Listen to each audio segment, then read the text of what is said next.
What's your name? My name is Yashaswini Ainala. Okay. Why don't you introduce yourself? So my name is Yashaswini Ainala, and I am from Chennai. I used to live in Gujarat in Vadodara, and after that I came here to Chennai after my father transferred in Tamil Nadu. Okay. But actually I am Telugu, so my mother tongue is Telugu, but I Okay. have not lived in Andhra Pradesh or Telangana. Okay. Yeah, Can so you now I'm in please second go? year of college. Please go ahead. Go ahead. Yeah, I'm in a second year of college in NIT Srinagar. I passed my 12th standard here in Chennai in Maharshi Vidya Mandir School. And basically, that's me. I love reading, I love writing, and most of all, I love eating. Okay. Okay. And can you tell me something about Chennai? What you like in Chennai?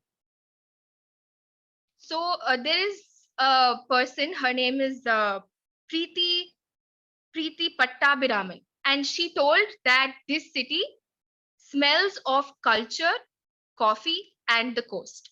That is the perfect way to describe Chennai. Chennai is a wonderful place. You come Hmm? here and the people are very welcoming. The weather Okay. is also great. There is basically no winter in Chennai. So there is a winter in Chennai, but it's not basically winter. There is no not that much cold because of course we are close to the equator. And this place is wonderful. You have a lot of culture. Cultural influences are very great, and the people here are very, very sweet. You have to come to Chennai at least once in your life. Oh, really? Which is your favorite food? I know like Chennai is very popular for the South Indian food, right? Which food do you like Of course. more? Which food? That is difficult to answer, but I do love whatever hotel you go to. If you order plain dosa, any plain dosa, everybody can make it beautifully here. Anybody can make it beautifully. Any hotel you go to, they will make dosa for you very well. Okay. And you told me like you're doing your NIT from Srinagar, right? And due to pandemic, I think you are attending online classes. Can you tell me like what are the difficulties and what are the plus points you are having related to online training methodology? So, one of the plus points of online classes is, of course, that you will stay at home for some more time before you leave your parents and go somewhere to any other place and you explore the world. Before that, for some time you're at home and it's very nice and you don't have that college food. People say it's not nice in engineering colleges, especially. I don't really know how it is in my college, but that is a one plus point of online classes. But mostly, I just in the learning aspect of it, I find it a hassle. Online classes are something which I don't enjoy because I love being in the classroom where Okay. the teachers are teaching in front of me. There is more of the face to face more Okay. rather than through a camera. Okay. And you can also be much more explorative when you are in the college, especially because I am an engineering student.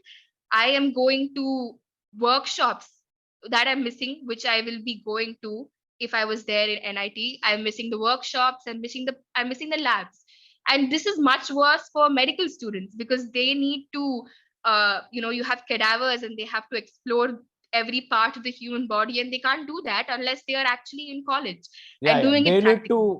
They need to have more hands-on experience, right? Yes, hands-on experience, definitely. Correct. Comparatively between like engineering and medicine. Yes, Right. exactly. Okay. So that's where online classes do become a little difficult. And of course, you can't meet your friends there. You don't really know who you're talking to. You don't have a physical aspect of a person. You just know you're talking to someone, there's just a voice. But except that, of course, there's a pandemic now, and online classes are something of a lifesaver to people who want to study. Correct. Thank Correct. God for the internet.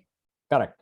One more thing is, as per my knowledge, teachers or professors are trained for classroom training methodology kind of thing. They are not trained for online classes.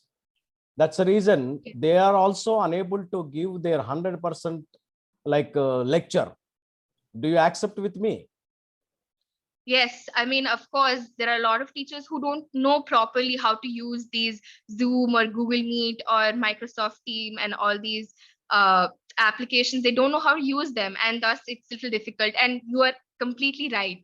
You know, there is, of course, training. The teachers are trained to have be in class and teach so many students. So it's a little difficult with online classes. Okay. Yashaswini, can you tell me which subject do you like more or interesting? Yeah, so basically, I love languages. Languages are something which are so beautiful, and that's why I love languages. And one language I've been learning for so many years is, of course, English. And that's why I love English. I've also learned Hindi, uh, different, beautifully. All my teachers have been great for me. So Hindi has been also very good. And I haven't officially learned Telugu, but my father taught me a little bit, of course, how to speak and a few shlokas and few things which he has learned before. And I think language is beautiful. And mostly I'm going to talk about English because that is, of course, the point of going to school 12 years learning English. But really, language is something which is beautiful, and English by itself is something which is so interesting, and people don't really care about it. They think that learning so many things about grammar, punctuations, even in prose or poetry, when people want to learn about it, they Right, have to dwell a little bit deeper. When they ask questions, they go a little bit deeper and they say, why do you have to learn about all these things? But right, I feel it's very important. This language is something which broadens you up, culturally opens a lot of aspects in your life. And that is the reason I love English as a subject. It has also taught me reading poems and proses has taught me a lot of things which I could not have learned if I haven't learned prose and poetry. okay, okay, okay. Yashaswini, today's topic is going to be like literature and poetry. Are you interested in this particular topic? 100% definitely any day. Okay. In that case, can you tell me who is your favorite like poet? So favorite poet is a very controversial topic, of course, because you cannot have one favorite poet. But there is a poet, his name is William Wordsworth, Mhm. and he's a little famous. People have heard about him. They have mostly, when you say English, you hear and you talk about Shakespeare. But more than Shakespeare, Shakespeare has written amazing poems. I'm not saying no, but William Wordsworth has his own kind of poetry where he mixes nature with us as humans, trying to tie ourselves with nature. And there's a poem of his, it's called Daffodils. It's a beautiful poem. It's about how he was going one day with his sister and he saw a huge, beautiful field of daffodils. And he's describing how, even till this date, he feels joy just recollecting that moment which he saw. And that, when he wrote it as a poem, it's one of the best poems ever written because it is simple, but it's so beautiful.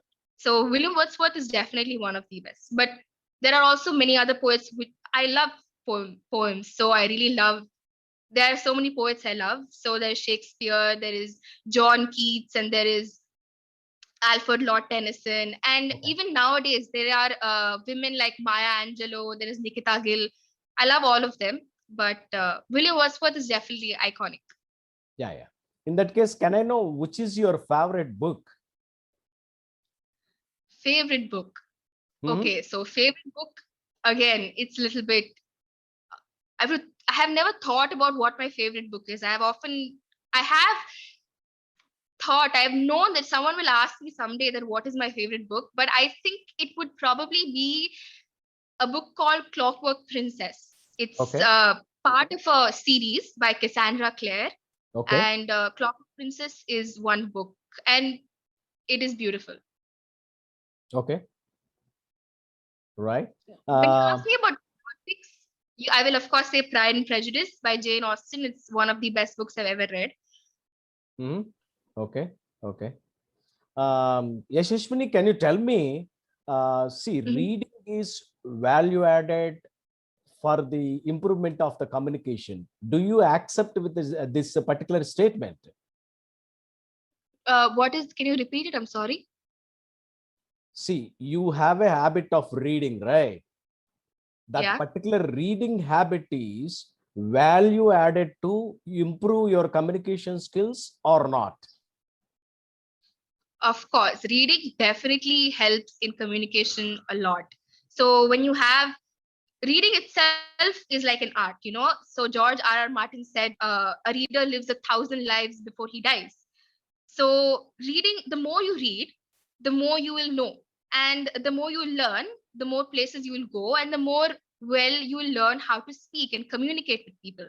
So reading is definitely something which helps you in Mhm. communication. And the Right. more you read and the more you speak, more than reading, that's about how much you try. The more you try again and again with so many mistakes, and people might even laugh at you, but you should always keep trying to speak. Only then will your communication skills improve further and reach leaps, and you will do well, leaps and bounds. Mhm. Okay. Yeah. Your communication is excellent. Can you give like 2 or 3 tips to like audience how to improve a better communication skills? So thank you for saying that. That is a lot when it comes from you. You are very good at what you do, of course. And you telling me that, really, thank you so much. But before I came to Chennai, I used to be in Gujarat, and there people used to speak in Hindi a lot. So my main language for communication was Hindi. But Okay. after I came here, and people here don't speak Hindi much, and I had to learn how to speak in English more, and I had to rely on those skills. So, of course, speaking to more people and just trying again and again. I will make mistakes, of course, even now and then. People make simple mistakes, but once you put that in mind and when you go forward, you will definitely do well in communicating. And also, you have to be confident, and that confidence comes only when you try more. And so I remember there was this person who came to school to speak, and he said that the first time he went forward to speak in front of a lot of people, he was very scared and he was not able to say anything. But after that point, that was his lowest point. And after that point, every time he goes on stage, he is confident that he can do better, and he can, of course, marvel a lot of people like how he did in our school.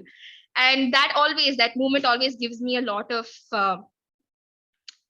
things to learn about from him. That moment is Mhm. was very beautiful when he told us about it, that Okay. the more you try, the better you can become. And of course, reading is very important. The more you read, the more vocabulary you have will make you a better speaker.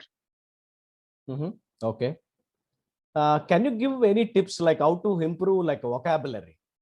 Are you like preparing daily 1 or 2 words, or how you practice to improve vocabulary? So my practice has been, I didn't really practice vocabulary before. I just read a lot of books. So my father used to get a lot of books for me, and I've read them. And from there, you'll know what to say at a particular time, because that has already happened in a book. And then that gives you a small, leverage. And that's how I was able to improve my vocabulary before. But I remember in ninth standard, my teacher told me that I have absolutely no vocabulary, and I was really shocked when she said that. And from that point of time, I began to try to read 1 or 2 words every day. Okay. Like, for example, you have a word, oxymoron. Okay. So that means it's something, two contradictory words together appearing in a conjunction. For example, when you say uh, sweet sorrow, Shakespeare told that parting is such a sweet sorrow. So that sweet sorrow is kind of two opposites together in a way, and that is oxymoron.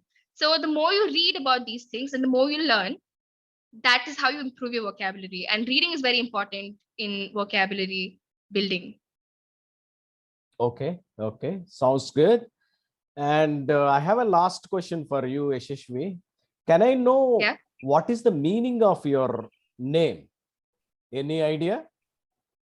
Yeah. So Yashaswini means Yes. the girl who has conquered, or who is in victory. Victory. Hmm? Yash is victory. So Yashaswini is the girl who has achieved victory, conquered basically. So that is the meaning of my name. Do you think like you reached already your victory? Oh, definitely not. And I don't think I will ever in this life, but I will always try my best. Okay. Can I know what is your short-term goal and what is your long-term goal? My goal as regards to English, in a way, I will tell you my goals, of course. So my short-term goal for communication and English is, of course, to make myself known or make No, no, no. myself I'm not heard. talking about like only communication. I'm asking you, in general, everyone is having a short-term and long-term goals, right, in their life. Say, for example, suppose I want to become a pilot. That is my long-term goal. See, Okay. I want to join a training program for pilot. That is my short-term goal. Likewise, I'm asking you the question. You mean life? In What is your life. my Yes, exactly. short-term In your goal? life. Okay. In my life. Okay. So my short-term goal in life is to, yeah, my short-term goal in life is to speak to someone who I really admire, like a very good personality. That's my short-term goal. I want to speak to somebody who is really good at what they do, and I want to interact with them. That is my short-term goal. And my long-term goal is to do something for my country. Really, very interesting. Okay, Yashashwini, all the best for your future. And it was nice talking to you. Bye. Thank you so much. It was nice talking to you too. Thank you so much. Bye. Bye.